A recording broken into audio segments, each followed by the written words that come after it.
ሰላም ውድ የቻናላችን ቤተሰቦች እንደምን አላችሁ?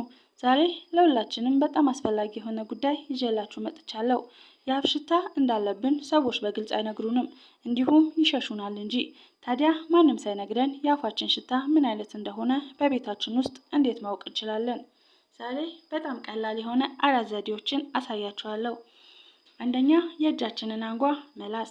የእጆን ንጹህ ቦታ ይላሱና ለ10 ሴኮንድ ያህል እንዲደርቅ ይጠብቁ።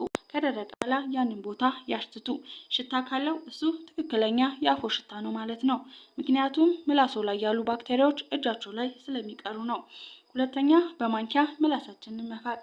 በማንኪያ የምላሳችንን የኋላ ክፍል ወደ ጉሮሮ ጠጋ ብለን በቀስታ ይፋቁ።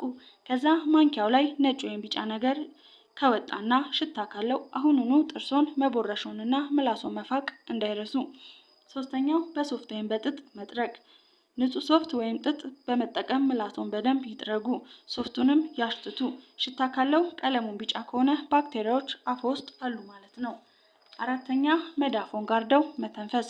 ሁለቱንም መዳፎቻችሁን አፍና አፍንጫችሁ ላይ አፍነው አየር እፍ ይበሉና በፍጥነት በአፍንጫችሁ ያሽትቱት። ይህ የቆየ አየር ስለሆነ የአፎን ትክክለኛ ሽታ ይነግሮታል። እነዚህን ዘዴዎች ተጠቅመው አፎ ሽታ ካለው አይጨነቁ። መፍትሄው ቀላል ነው። አንደኛ፣ በቂ ውሃ መጠጣት። ሁለተኛ፣ በቀን 2 ጥርሶና ምላሶን ይፋቁ። ሶስተኛ፣ የጥርስ ክል ኦር ፍሎስ ይጠቀሙ። ከዛ ሙሉ ለሙሉ የአፎ ሽታ ይወገዳል። ይህ ቪዲዮ ጠቃሚ ሆኖ ካገኙት ሰብስክራይብ በማድረግ ቤተሰብ ይሁኑ። በቀጣይ በሌላ ርዕስ እስከምንገናኝ ሰላም ይሁኑ።